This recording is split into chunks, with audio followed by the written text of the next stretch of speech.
আহসানু আমালা ঐতিহ্যবাহী দ্বীনি বিদ্যাপীঠ দাগনভূঞার সুনামধন্য শ্রেষ্ঠ প্রতিষ্ঠান দাগনভূঞা মডেল দাখিল মাদ্রাসা কর্তৃক আয়োজিত আজকের বার্ষিক ক্রীড়া ও সাংস্কৃতিক অনুষ্ঠানের পুরস্কার বিতরণী অনুষ্ঠানে সম্মানিত মেহমানবৃন্দ এবং আমার সহপাঠী শিক্ষকবৃন্দ এবং অত্র বাগানের সৌন্দর্য বর্ধনকারী আমার ফুলের তুল্য ছাত্রছাত্রী ভাই বোনেরা, আসসালামু আলাইকুম ওয়া রাহমাতুল্লাহি ওয়া বারাকাতুহু।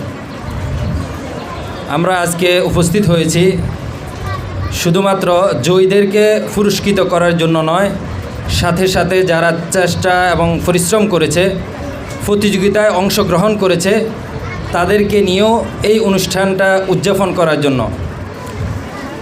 যারা জয়ী হয়েছে তাদের উদ্দেশ্যে বলবো, today you are winner, tomorrow be good learner, tomorrow be learner again. তোমরা আজকে সফল হয়েছ, জিতেছ, এখানেই থেমে থাকা নয়, তোমাদের পথ চলা চলতে থাকবে। প্রত্যেক দিন প্রত্যেক সময় তোমাদের শিক্ষা গ্রহণ করতে হবে। আর যারা চেষ্টা করেছো, পরিশ্রম করেছো, জয়ী হতে পারো নাই, কিন্তু তোমাদের চেষ্টা, তোমরা যদি অংশগ্রহণ না করতে আমরা বাছাই করতে পারতাম না কারা ফার্স্ট, কারা সেকেন্ড, কারা থার্ড। তাই তোমাদের উদ্দেশ্যে বলবো, every champion, every winner was once a beginner who refuse to give up. প্রত্যেকটা চ্যাম্পিয়ন যে ফার্স্ট হয়েছে, প্রত্যেকটা উইনার যে ফার্স্ট হয়েছে, সেকেন্ড হয়েছে, সেও কোনো না কোনো সময় বিগিনার ছিল, স্টার্ট করেছে, হয়তো তার নাম লিস্টেও আসে নাই। আমি দুইটা কথা বলছি, একটা যারা ফার্স্ট হয়েছে, সেকেন্ড হয়েছে, থার্ড হয়েছে, তাদের উদ্দেশ্যে একটা কথা বলেছি। আর যারা চেষ্টা করেছো, পরিশ্রম করেছো, কিন্তু ফার্স্ট সেকেন্ড থার্ডে আসতে পারো নাই, তোমরা চিন্তা করো না, তোমরা হতাশ হও না।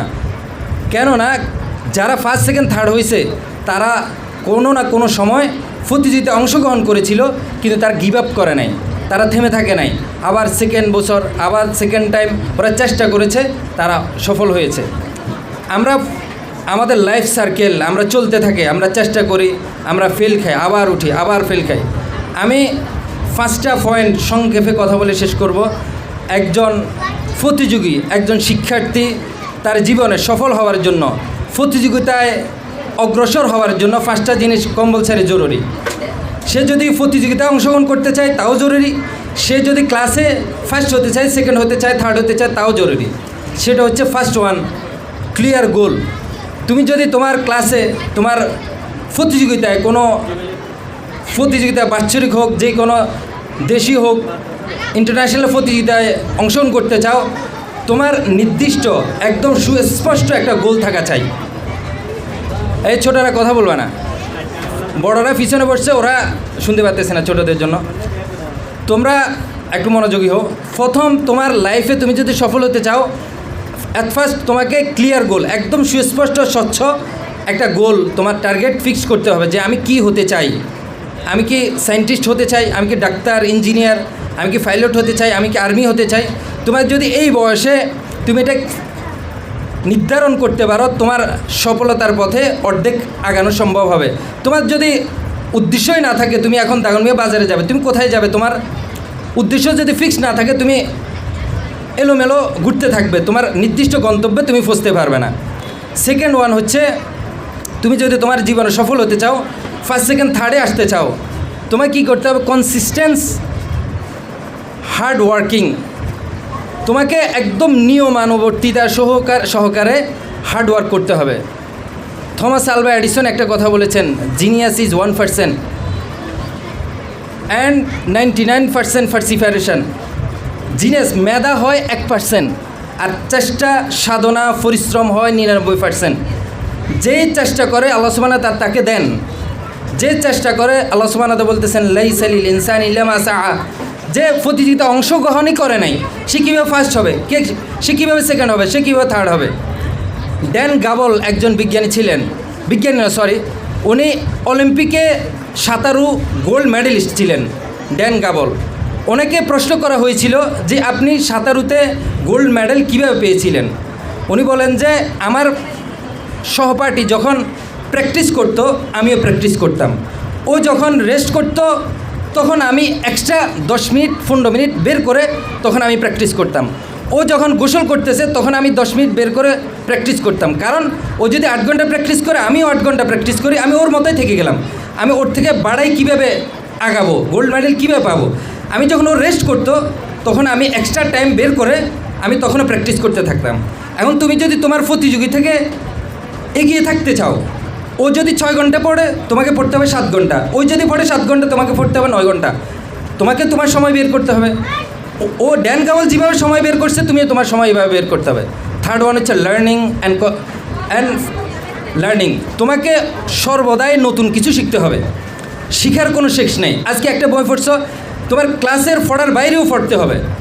যে বিষয়ে তুমি ইন্টারেস্ট ওই বিষয়ে পড়তে হবে, যে বিষয়ে তোমার আগ্রহ সেই বিষয়ে পড়তে হবে, বই পড়তে হবে, না হলে ইউটিউবে ভিডিও দেখতে হবে, না হলে স্যারকে জিজ্ঞেস করতে হবে, কোনো না কোনো ওয়েতে নতুন কিছু শিখতে হবে। থার্ড ওয়ান হচ্ছে টাইম ম্যানেজমেন্ট।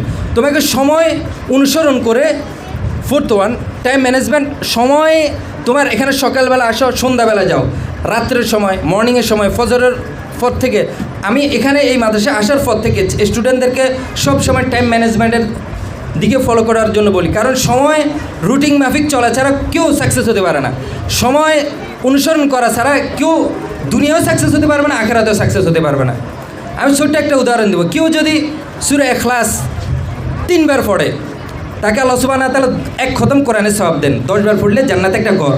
তাহলে চিন্তা করো, 3 বার সূরা ইখলাস পড়তে এক মিনিটও লাগে না, তাহলে তোমাকে পুরা কোরআন খতমের সওয়াব দিচ্ছেন আল্লাহ সুবহানাহু ওয়া তাআলা। তাহলে এই টাইমের কত গুরুত্ব। 10 বার পড়লে জান্নাতে একটা ঘর হবে, এরকম ইটের দেয়াল হবে না, সেখানে হীরা মণি মুক্তা জহরতের দেয়াল হবে।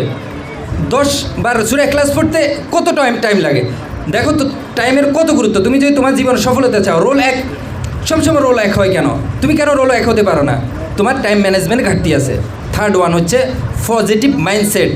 তোমাকে সব সময় সুচিন্তা করতে হবে, আমার দ্বারাই সম্ভব, আমি পারবো। অ্যান্ড ফ্যাশন, তোমাকে ধৈর্য ধারণ করতে হবে, একদম রেগুলার তোমাকে কি করতে হবে, ধৈর্য ধরে কাজ করে যেতে হবে, সময় আনুবর্তিতা, সময় ফলো করতে হবে। এবং পজিটিভ মাইন্ডসেট কত বড় গুরুত্বপূর্ণ। তুমি যদি সবসময় বলো যে আমি 30 রোল নাম্বার, আমার 40 রোল নাম্বার, আমি কখনো একে আসতে পারবো না। আমি নিজের বড়ত্ব জাহির করার জন্য বলতেছি না। কিছুদিন আগে আমাদের নিবন্ধন পরীক্ষা হয়েছে, টিচার্স একটা নিবন্ধন পরীক্ষা, সারা বাংলাদেশে 18 লাখ পরীক্ষা দিছে। তার থেকে রিটেনে প্রিলিমিনারিতে টিকছে 4 লাখ, রিটেনে টিকছে 83,000, বাইবাতে টিকছে 63,000। ওখান থেকে আমাদের আর প্রবাসক যে পোস্টে আমি পরীক্ষা দিয়েছি ওখানে 2100 প্রতিযোগিতা ছিল, আমি সারা বাংলাদেশে 6ষ্ঠ হয়েছি। এটা আমি জাহির করার জন্য বলতেছি না। আমি গাড়ি চালাইতে সৌদি আরবে গাড়ি ড্রাইভ করতে করতে আমি রাইট ফর্ম বারবার রুলস মুখস্থ করছি। গাড়ি চালাইতে আমি 6 ঘন্টা ইংরেজি পড়তাম, বাসায় এসে 4 ঘন্টা অঙ্ক প্র্যাকটিস করতাম। 2 বছর টানা আমার ঘুম ছিল না। আমার ঘুম থেকে উঠলে আমি দেখতাম যে আমি আরবি প্রভাষক হয়ে গেছি। সব সময় তুমি যেটা হতে চাও ওটাকে স্বপ্ন দেখবা, ঘুম থেকে উঠে চিন্তা করবা আমি আর্মি হব, আমি আর্মি হব, আমি আর্মি হব। প্রত্যেক দিন যদি তুমি 20 বার তোমার মাইন্ডকে বলো আমি আর্মি হব, আল্লাহর কসম তুমি হয়ে যাবা ইনশাআল্লাহ। আল্লাহ সুবহানাহু ওয়া তাআলা তোমাকে এখানে পৌঁছায় দিবেন।